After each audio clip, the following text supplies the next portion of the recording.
नमस्कार, आदाब। आपके साथ मैं स्मिता शर्मा हूं। आप देख रहे हैं मेरा YouTube channel Smita Sharma journalist, जहां हम न्यूज़, ग्राउंड रिपोर्ट्स और खास करके विदेश नीति से जुड़ी हुई बहुत सारी अपडेट्स, व्लॉग्स और एनालिसिस आपके लिए लेकर आते हैं। सबसे पहले एक अपील कि अपना बेल आइकन नोटिफिकेशन ज़रूर प्रेस करें चैनल को सब्सक्राइब करने के बाद, ताकि आपको अलर्ट्स मिले जब भी हम फ्रेश कॉन्टेंट लेकर आपके सामने हाजिर हों। आज इस ब्लॉग में बात करूंगी मैं उस बोर्ड ऑफ पीस की जिसे लेकर दुनिया भर में बहुत चर्चा सुनने को मिल रही है, गाजा बोर्ड ऑफ पीस।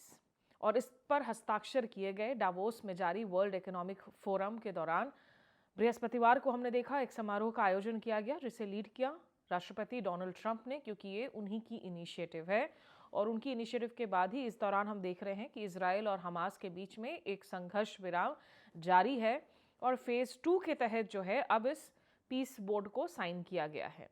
देखिए, अमेरिका की तरफ से ये दावा किया जा रहा था कि हमने इसके लिए जो न्योते हैं वो करीब 60 देशों को भेजे हैं सदस्य बनने के लिए, मेंबर्स बनने के लिए, और उनमें से 59 कंट्रीज़ ने ज्वाइन किया है। जबकि साइनिंग सेरेमनी के दिन में लगभग 19 कंट्री शामिल थे, जिनमें प्रमुख रूप से जो देश इस पर ज्वाइन करते हुए नजर आए उनमें शामिल हैं तुर्की, सऊदी, यूएई, जिनके डायरेक्ट स्टेक्स हैं मिडिल ईस्ट में, वेस्ट एशिया में, और वो चाहते हैं कि ये जंग जो है कहीं ना कहीं ये बंद हो। उसके अलावा इंडोनेशिया, मुस्लिम मेजॉरिटी देश है, हंगरी, अज़रबैजान आर्मेनिया के बीच में सीज फायर के दावे बार बार डोनाल्ड ट्रंप करते रहते हैं। तो ये तमाम ऐसे देश हैं जो फिलहाल निश्चित रूप से इस बोर्ड का हिस्सा हैं। एंड नॉट सरप्राइजिंगली पाकिस्तान, मतलब एक तरफ तो ये वो मुस्लिम देश हैं जो निश्चित रूप से खुद को पैलेस्टीन कॉज के साथ जोड़ते हैं और कहते हैं कि पैलेस्टीन और फिलिस्तीन पर गाजा में जो कुछ हो रहा है इजराइल की तरफ से वो जेनोसाइड है, वो गलत है। लेकिन दूसरी तरफ इस बोर्ड ऑफ पीस में जुड़ने के लिए भी आतुर नजर आए। पाकिस्तान के प्रधानमंत्री शहबाज शरीफ खुद उस मंच पर बैठे हुए थे और ऑडियंस में उनके साथ ही मौजूद थे फील्ड मार्शल आसिम मुनीर भी। उनकी ओर इनफैक्ट इशारा करके शहबाज शरीफ दिखा भी रहे थे। शायद डोनाल्ड ट्रंप ने पूछा होगा कि वो कहाँ पर हैं। पाकिस्तान की ये जो व्याकुलता है वो तो समझ में आती है, क्योंकि पिछले साल से हमने देखा जब ऑपरेशन सिंदूर के दौरान जो तमाम बयान आए, सीज फायर की घोषणा सबसे पहले डोनाल्ड ट्रंप ने अपने प्लेटफॉर्म पर की, जिसको लेकर नरेंद्र मोदी सरकार की लगातार किरकिरी जारी है। विपक्ष की तरफ से सवाल खड़े किए जा रहे हैं, क्योंकि वो दावा करते रहते हैं कि उन्होंने मीडिएट किया, उन्होंने मध्यस्थता की और उसकी वजह से सीज फायर हुआ इंडिया पाकिस्तान के बीच में। भारत इन दावों को खारिज करता है और कहता है कि जहाँ तक कश्मीर का सवाल है उसमें कभी भी ये परंपरागत रूप से ही ना कोई थर्ड पार्टी मीडिएशन स्वीकार्य पहले था, ना कभी होगा। ये भारत की स्टेटेड पोजीशन है। लेकिन ये जो फिलिस्तीन पर, गाजा नया गाजा कैसा हो, उसे लेकर ये जो बोर्ड ऑफ पीस बनाया गया है, इसे लेकर बहुत रिजर्वेशंस हैं। और भारत ने अभी तक अपना स्टैंड क्लियर नहीं किया है कि भारत जो है इसे ज्वाइन कर रहा है या नहीं। निश्चित रूप से भारत को भी न्योता मिला हुआ है। डोनाल्ड ट्रंप ने एक और इनफैक्ट ऑफर दिया है कि जो देश $1 अरब पे कर सकते हैं वो इसके स्थायी मेंबर्स बन सकते हैं। देखिए, एक बोर्ड ऑफ पीस को लेकर प्रपोजल पिछले साल निश्चित रूप से डोनाल्ड ट्रंप संयुक्त राष्ट्र सुरक्षा परिषद में गए थे, जो पारित भी हुआ था। हालांकि जिसको एब्सटेन किया था चीन और रूस ने, क्योंकि पैलेस्टीन को लेकर उनका नजरिया अलग है। लेकिन वो जो प्रपोजल संयुक्त राष्ट्र में पारित किया गया, उसमें एक तरीके से एक डेटलाइन दी गई थी कि ये जो बोर्ड ऑफ पीस है 31 दिसंबर 2027 के बाद ये तभी एक्सटेंड हो पाएगा अगर तो इसे सुरक्षा परिषद की तरफ से और संयुक्त राष्ट्र महासभा की तरफ से इजाजत मिले। क्योंकि उसकी कोशिश थी ये देखने की कि ये कहीं एक निजी पावर टूल ना बन जाए कुछ ताकतवर नेताओं के लिए। जो मल्टीलैटरल फोरम्स और हम फॉर्मेट्स अभी तक देखते आए हैं दुनिया भर में, उनको आगे बढ़ाने के लिए ये कोशिश थी। लेकिन अब जो ये बोर्ड ऑफ पीस जिस पर हम सिग्नेचर होता हुआ देख रहे हैं वो बिल्कुल ही अलग नजर आ रहा है। हमें तो ये ऐसा लग रहा है कि मानो एक कोऑपरेटिव सोसाइटी बनाई जा रही है, कोई पॉन्जी फ्रॉड स्कीम बनाया जा रहा है। कि ऐसा मैं क्यों बोल रही हूँ ये मैं आपको बताऊंगी, लेकिन पहले सुन लेते हैं कि डोनाल्ड ट्रंप ने इस पर जब साइनिंग सेरेमनी को लीड किया और चेयर किया तो उन्होंने क्या बातें कही। As part of this historic record of major peace initiatives, today we're announcing more details regarding the Board of Peace, so important. This board has the chance to be one of the most consequential bodies ever created. And it's my enormous honor to serve as its chairman. I was very honored when they asked me to do it. We had an idea to do it, and then they came. They said, "You be the chairman." And but I take it very seriously. We have a great group of people. and incredible young people that are leading it from within. It's running beautifully, started already. And every country, just about every country, wants to be a part of it. And we just sent out the letters a couple of days ago, and these are just the countries that are here. They happen to be in Davos. So we said, would be honored if you wanted to join us up on the stage. And it's really great. They're friends of mine. I think, let me see. Yeah, every one of them is a friend of mine. A couple I like, a couple I don't like. No, I like, actually, at this group, I like every single one of them. Can you believe it? Usually I have about 2 or 3 that I can't stand. Usually I have 2 or 3 that I don't like. I don't find them up here. I like every one of these people. No, they're great people. They're great leaders. And the Board of Peace is composed of leaders, the top leaders in the world, actually. देखिए, जहाँ तक इस board का सवाल है, जिसे लेकर बड़े खुश नजर आ रहे हैं डोनाल्ड ट्रंप, उत्साहित नजर आ रहे हैं। इस बोर्ड पर जो कुछ प्रोमिनेंट नाम हैं, कौन है वो? डोनाल्ड ट्रंप के जो दामाद हैं, वो फाउंडिंग मेंबर हैं, जैरेड कुशनर। और जैरेड कुशनर लगातार जो है मिडिल ईस्ट पर जो डोनाल्ड ट्रंप के स्पेशल ऑनबॉय हैं स्टीव विटकॉफ, उनके साथ जैरेड कुशनर नजर आते हैं, वो जाते हैं। इसके पहले भी जब डोनाल्ड ट्रंप के पहले टर्म में एब्राहम अकॉर्ड्स पर हस्ताक्षर किया गया था, तो उस दौरान भी याद हो कि जैरेड कुशनर ने अहम भूमिका निभाई थी। तो जैरेड कुशनर हैं डोनाल्ड ट्रंप के दामाद, लेकिन उनको इतनी सारी प्रोमिनेंट रोल्स हमेशा दे दी जाती हैं इस तरह के ऑर्गेनाइजेशंस में या आउटफिट्स में जो डोनाल्ड ट्रंप लॉन्च कर रहे हैं। और जैरेड कुशनर के साथ साथ टोनी ब्लेयर, जो कि यूके के पूर्व प्रधानमंत्री है, वही टोनी ब्लेयर जो अमेरिका के उस बड़े झूठ का हिस्सा थे जब इराक पर हमला किया गया था, ये कहते हुए इराक को इन्वेड किया गया था, सद्दाम हुसैन को न्यूट्रलाइज किया गया था, ये कहते हुए कि वेपन्स ऑफ मास डिस्ट्रक्शन है इराक के पास। आज तक उस WMD का कोई नामो निशान नहीं मिला। टोनी ब्लेयर को बाद में माफ़ी तक मांगनी पड़ी थी। साथ ही जो अमेरिकी विदेश मंत्री हैं, सेक्रेटरी ऑफ स्टेट हैं मार्को रूबियो, और ये तमाम ऐसे लोग हैं जो जूविश हैं, कुशनर हो, रूबियो हो। जो गल्फ कंट्रीज हैं, हमने कहा सऊदी अरब, UAE, कतर, ये लोग तो इसमें शामिल होने के लिए तैयार हो गए हैं। पाकिस्तान भी जो है बड़ी अपनी एक्साइटमेंट दिखा रहा है इसमें शामिल होने के लिए। साथ ही इजिप्ट भी है, जॉर्डन भी है। और इस साइनिंग सेरेमनी के दौरान इनफैक्ट ये अनाउंस किया गया कि जो इजिप्ट और जॉर्डन के बीच में जो राफा क्रॉसिंग है, उसको दोनों ओर से खोला जा रहा है। तो इस बात का जो है स्वागत किया गया कि चलो उसको अगर दोनों ओर से खोला जा रहा है तो कम से कम थोड़ी और ह्यूमैनिटेरियन एड, मानवीय एड जो है वो पहुंच पाएगी। आप लोगों को याद दिला दें कि अक्टूबर 2023 में जब से इजराइल ने गाजा पर अटैक किया, इजराइल हमास के बीच में युद्ध छिड़ी। हमास के उस आतंकी हमले के बाद में जो हुआ था 7 अक्टूबर 2023 को, तब से लेकर अब तक इस round of escalation and war and conflict में 71,000 से ज़्यादा फिलिस्तीनियों की जान जा चुकी है।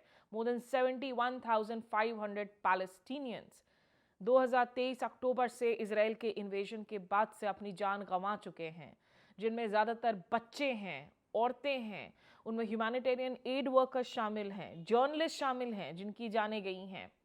वैसे तो फिलिस्तीनियों पर जो अत्याचार होता रहा है दशकों से, वो तो एंडलेस है, उसको तो हम क्वांटिफाई भी नहीं कर सकते हैं। लेकिन गाज़ा से जिन पैलेस्टीनियंस को हटाया गया, जो गाज़ा छोड़ने को मजबूर हुए, अब गाज़ा का नया स्वरूप क्या हो, इसको लेकर जैरेड कुशनर लगातार काफ़ी वक्त से जो है काम कर रहे हैं। उन्होंने एक प्रेजेंटेशन भी किया डावोस में करीब 9 मिनट का, और इस प्रेजेंटेशन में उन्होंने बताया कि फ्री मार्केट इकोनॉमी जो डोनाल्ड ट्रंप की प्रिंसिपल है कि हम मार्केट के हिसाब से उसको हम जोड़कर जो है एक नया गाज़ा बना रहे हैं, गाजन्स के लिए हम बिल्डिंग तैयार करेंगे।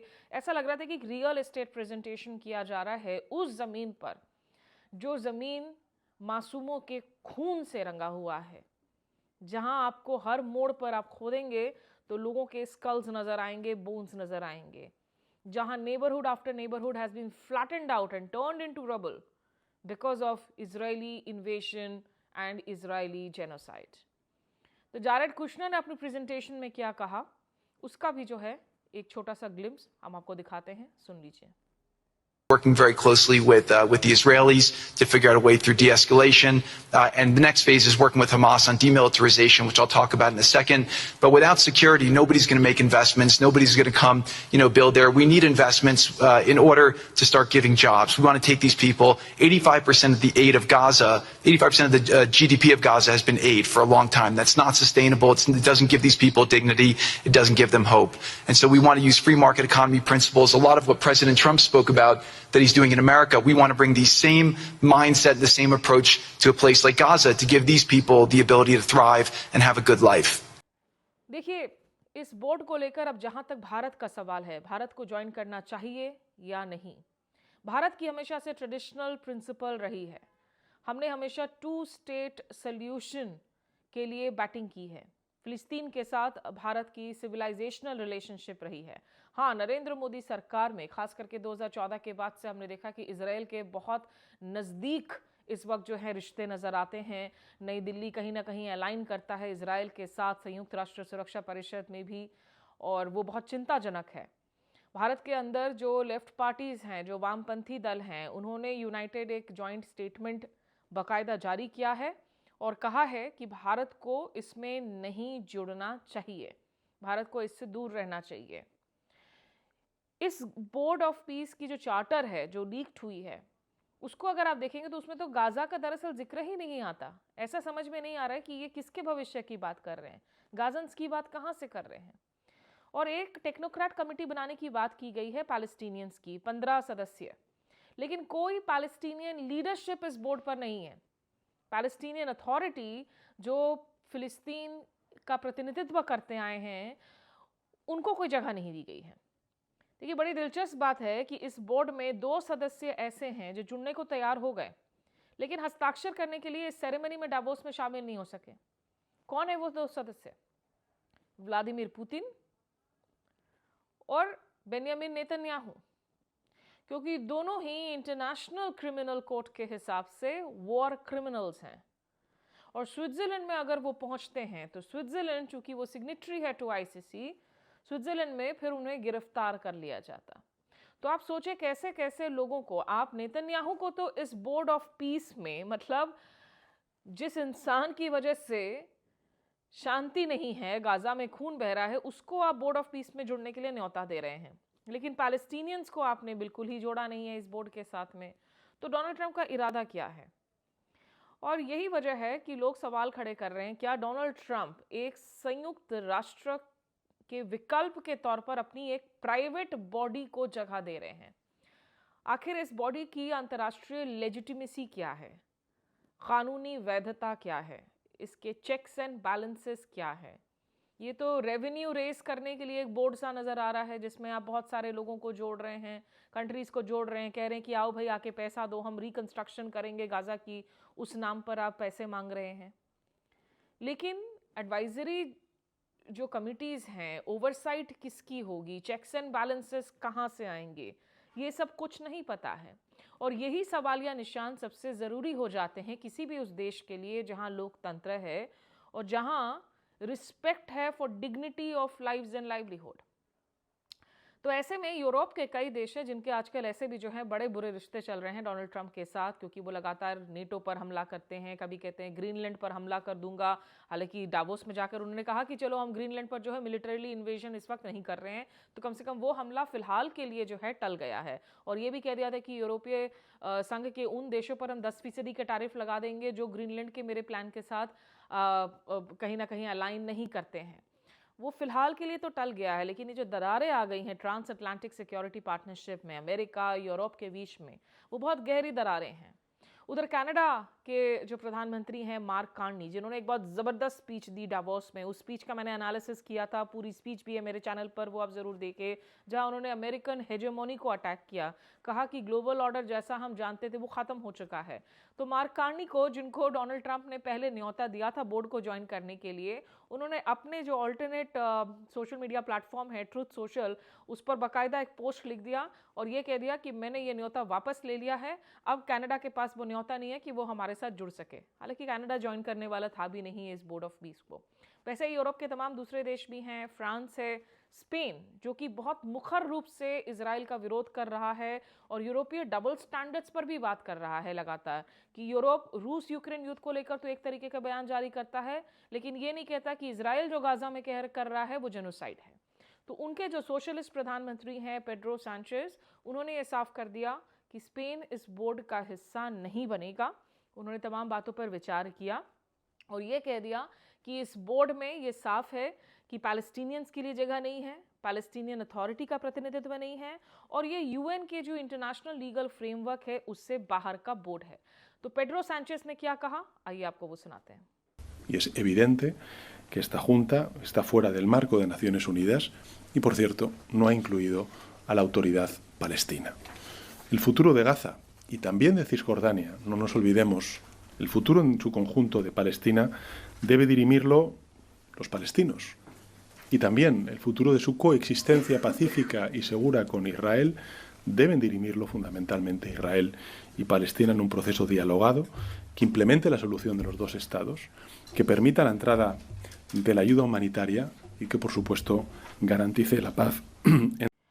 देखिए, इस मसले पर एक अच्छी बातचीत भी है मेरी एम्बेसडर अरुण के सिंह के साथ में, जो भारत के एम्बेसडर रह चुके हैं यूएस में, और उन्होंने समझाया कि इसमें जो ट्रिकी सिचुएशंस है वो क्या कहा। हालांकि उन्होंने ये भी दावा किया कि 2028 के बाद, मतलब जो लगभग डोनाल्ड ट्रंप का जो टर्म ख़त्म हो रहा है, मौजूदा टर्म, डोनाल्ड ट्रंप जैसे ही व्हाइट हाउस के बाहर जाते हैं ये बोर्ड डिसमेंटल हो जाएगा। अरुण सिंह के एक छोटे से कमेंट को आप सुन लीजिए। The difference here is that President Trump has set it up while he's been president.